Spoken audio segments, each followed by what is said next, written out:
Muito bem, meus queridos, nós estamos no 21º domingo do tempo comum e hoje a liturgia nos oferece nós refletirmos sobre a identidade de Jesus, sobre o seu significado, tanto enquanto pessoa e pessoa de Deus, mas também o seu significado para nós, para cada um de nós, não é? E como ele age em nós. São questionamentos que nós devemos fazer e refazer durante todo o ano. E aproveitando que este evangelho que nós hoje refletimos, é um evangelho que se repete, não é? Durante a liturgia, todo ano, por várias vezes ele se repete. É como se a igreja, na sua pedagogia, quisesse reforçar cada vez mais e inculcar em nós quem é Jesus, não é? Porque por vezes nós podemos fazer de acordo com o que a gente deseja, o que a gente quer, uma ideia por vezes errônea de quem é Jesus. De acordo com os meus quereres, né? Os meus desejos. Vamos refletir sobre isso. Hoje a primeira leitura nos traz um texto de Isaías, e se vocês bem perceberem, é um texto bastante diferente, não é? Isaías fala de uma profecia como se fosse uma visão particular. Não tem muita coisa a ver com Israel, nem o que aconteceria com o Estado, na sua política, na sua ordem espiritual. Isaías tem essa revelação a respeito de um tal Sóbina, que era o intendente, não é? Aquele que cuidava como se fosse um mordomo, um secretário ali do palácio real. Os egípcios também tinham uma figura dessa, com a mesma função, eles o chamavam de vizir. Hoje nós poderíamos dizer que, dentro do Estado aqui no Brasil, talvez seria o chefe da Casa Civil, não é? Aquele que tem o poder de fazer entrar, aquele que tem o poder de levar aquela pessoa, aquela entidade, aquele que deseja ter uma audiência, aquele que tem o poder. Veja que o poder desta pessoa depende daquele que é maior que ele, não é? Este intendente, no caso aqui Sóbina, ele é o intermediário entre o povo, entre aqueles que procuram o rei e o rei. Vocês conseguem entender isso? Sim ou não? Isaías vai dizer que este Sóbina vai perder o poder e no seu lugar vai entrar um tal de Eliacim, filho de Eucias. E a este vai ser dado essas chaves, não é? E essas chaves para abrir e fechar, como aquele que tem o poder de deixar entrar e deixar sair, de ter contato com o rei ou não. E aí nós poderíamos perguntar: que sentido faz essa leitura na nossa liturgia de hoje, não é? Parece uma coisa meio avulsa, saber que Sóbina perdeu o emprego e no seu lugar iria entrar esse tal de Eliacim.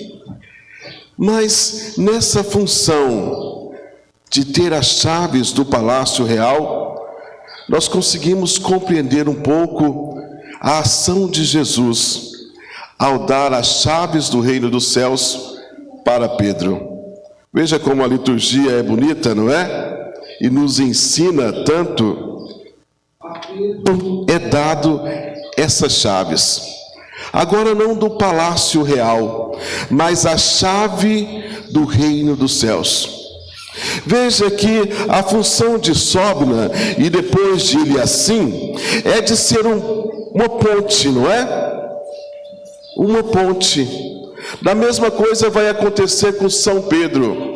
Ao receber as chaves do reino dos céus, ele vai ser essa ponte que liga os homens a Deus. Ele vai ser a ponte, o pontífice, o nosso primeiro Papa, o sumo pontífice, não é? Veja o que a igreja quer nos ensinar. Hoje, na segunda leitura, nós temos São Paulo que fala até na carta aos Romanos de uma maneira poética, bonita, não é? E ele me lembra muito nessa narrativa, se eu não me engano, um cântico de Isaías, onde lá no cântico vai dizer assim: quem é que ensinou Deus a bem julgar? Quem foi seu conselheiro? Quem colocou na balança as montanhas? Quem mediu o alqueire com o palmo? São coisas grandiosas e enormes que homens não são capazes de fazer, não é? Que mostra a grandeza de Deus. Deus não teve um mentor, um mestre, não teve quem fizesse as coisas por ele. Ele é o Criador e o autor de todas as coisas. É Ele que faz o impossível, não é? São Paulo vai dizer: olha que grandeza, que profundidade é a sabedoria de Deus. É uma coisa que a gente não consegue compreender totalmente, não é? O saber e o conhecer de Deus não cabe na nossa cachola.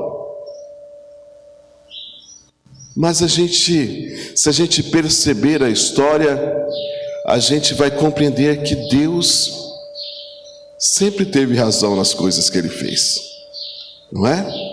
E o proceder de Deus sempre foi o correto, mesmo que a gente por vezes não compreenda e não entenda. Sabendo que o proceder de Deus sempre busca a nossa salvação, cabe a nós termos confiança, fé, que Ele tem o melhor para cada um de nós. Sabedores dessa sabedoria de Deus, a gente talvez consiga compreender melhor o Evangelho de hoje, não é? Vamos caminhar passo a passo no Evangelho de hoje, que é tão conhecido. Jesus já estava famoso, suas pregações foram escutadas por multidões, seus milagres já tinham sido espalhados, contados por toda a região. Diante desta fama de Jesus, ele quer saber o que estão falando sobre ele. E ele pergunta aos discípulos, porque os discípulos tinham contato com o povo, não é? Eram os discípulos que iam comprar comida, eram os discípulos que iam marcar as reuniões, eram os discípulos que tinham contato com o povão, vamos dizer assim. E Jesus pergunta: olha, o que o povo está falando sobre mim? Os discípulos vão dizer: olha, eles estão comparando o Senhor com os grandes profetas, Jeremias, Elias, João Batista. Pensam que o Senhor é um grande profeta. É importante a gente entender que um profeta é um homem normal, não é? Nascido de uma mulher, que nele Deus usa, não é? Essa pessoa para proclamar a sua palavra, para anunciar, para profetizar. É um homem comum que Deus usa, não é? É um poder humano, uma função humana. Veja que Jesus vai além. E ele agora questiona os discípulos, não é?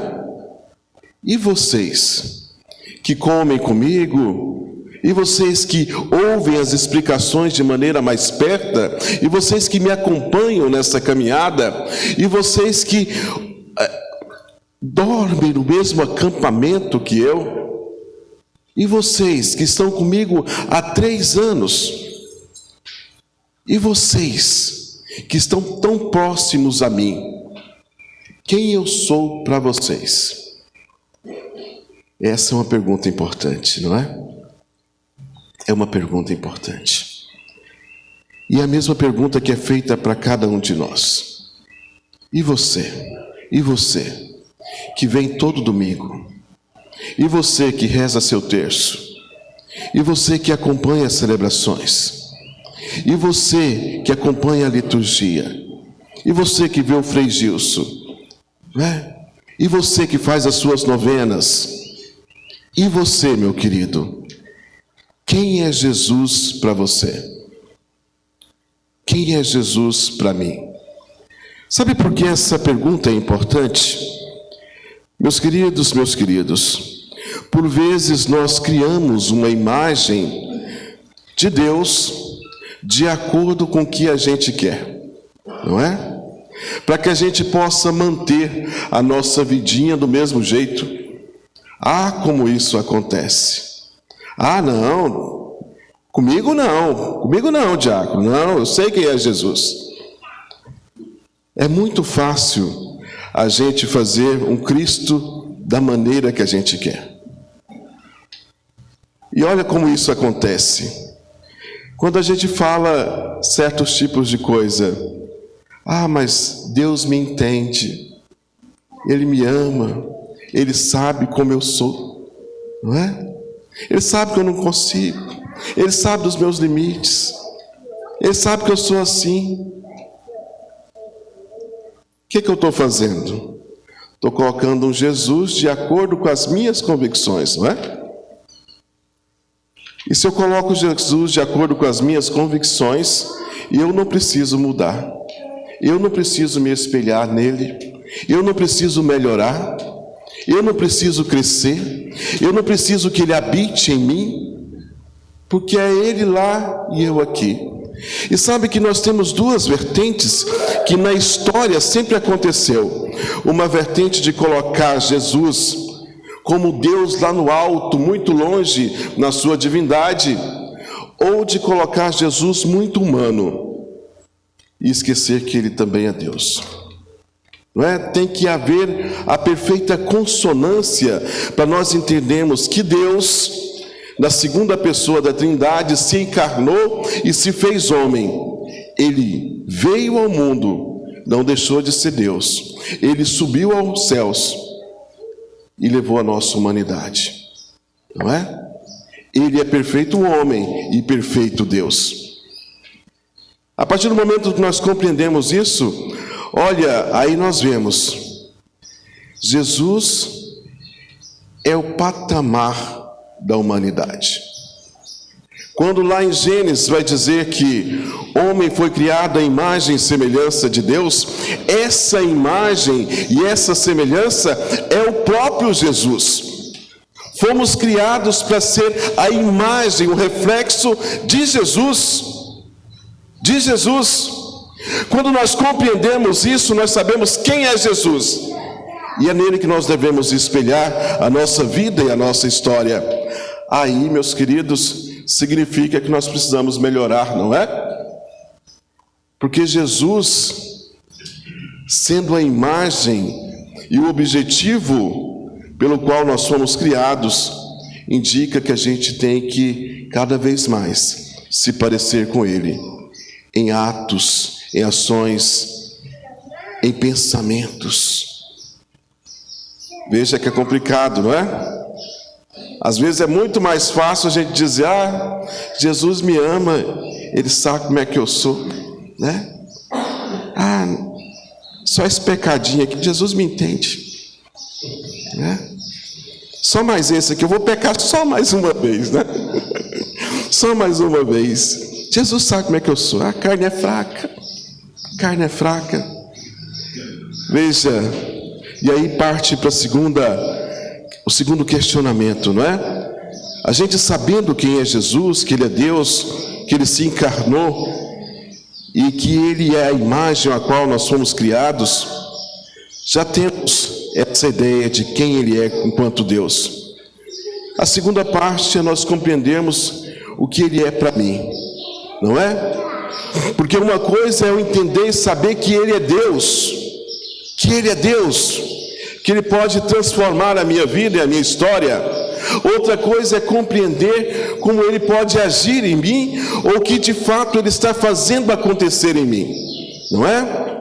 A partir da minha acolhida à sua palavra, ao seu ensinamento, aquilo que Ele tem para mim, aí é eu descobrir a mim mesmo. Será que eu estou me abrindo a Deus? Será que eu estou deixando Ele agir em mim? Será que as suas palavras estão me tocando, ou são somente algo que entra no ouvido e sai pelo outro, que eu acho bonitinho, que às vezes eu posto lá no meu stories, mas que ainda não está transformando a minha vida? É esse segundo questionamento. O que Cristo significa para mim? E para vós? E para você? Quem é Jesus? Jesus faz esse questionamento aos discípulos, e Pedro toma a palavra, não é? E diz: o Senhor é o Cristo, é o Messias, é o Filho do Deus vivo. Jesus vai dizer a Pedro: feliz és tu, Simão, porque não foi um ser humano que te revelou isso. E é interessantíssimo isso, porque, veja, a profissão de Pedro, podemos dividir ela em duas partes. Ele vai dizer: tu és o Messias, ou seja, o Cristo, o ungido, não é? E essa parte é até esperada. Veja que Pedro estava acompanhando Jesus, vendo os milagres, a ação sobrenatural que ele fazia, o poder, a autoridade, não é? Já fazia um tempo que ele estava andando com Jesus como seu discípulo, então era fácil ele perceber: olha, aquele que a gente esperava, o Messias que foi prometido, eu acho que é Jesus.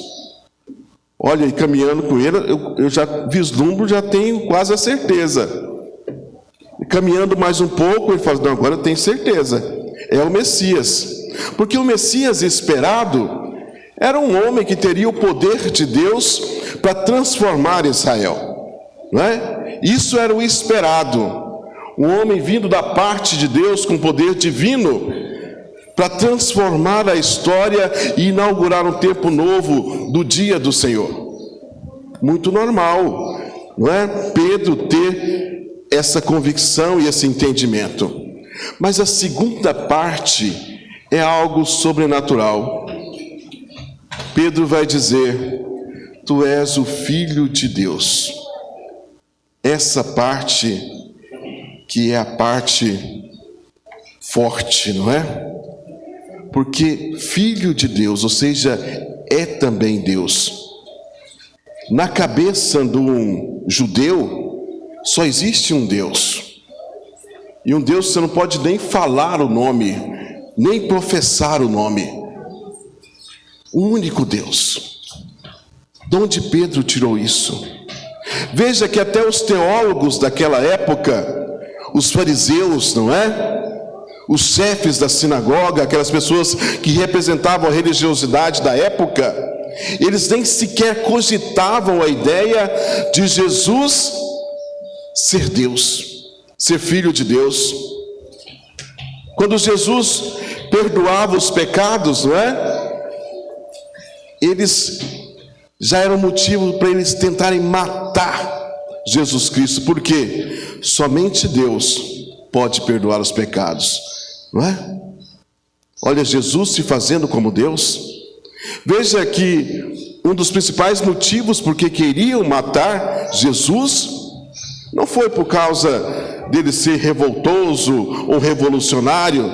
Não, foi porque ele se diz ser Deus. E se a gente ler o Evangelho de São João, a gente vai ver que Jesus fala isso várias vezes, não é? Eu vim do Pai, eu volto para o Pai, eu e o Pai somos um. Quem conhece o Pai, senão o Filho? Quem disse isso a Pedro? Quem ensinou isso a ele?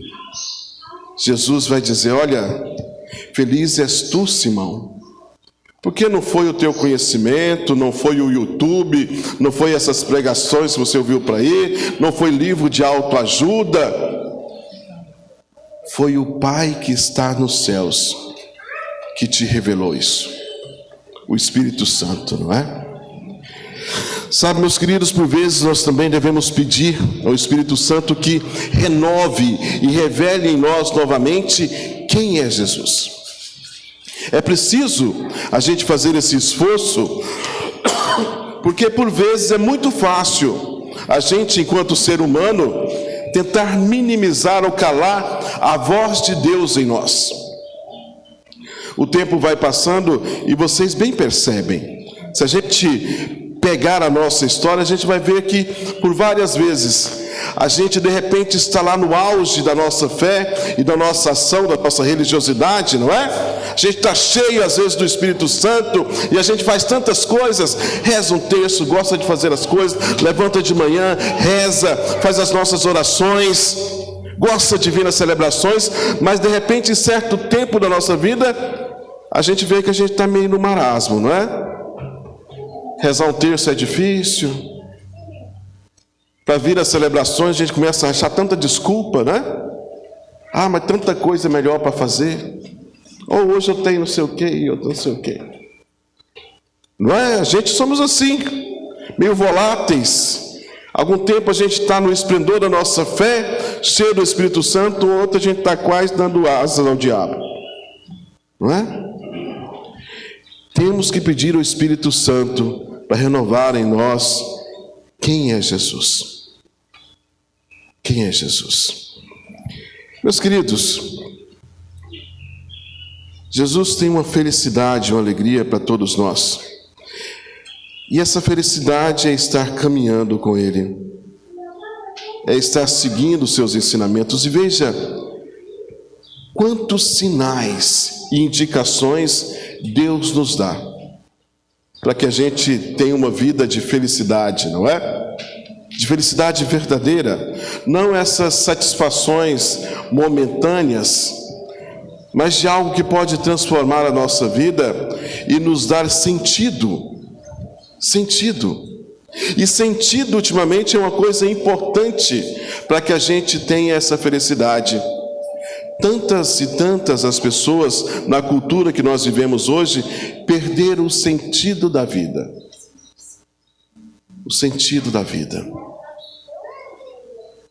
Sabe, eu fico estupefato de ver a ação de Deus em favor de nós.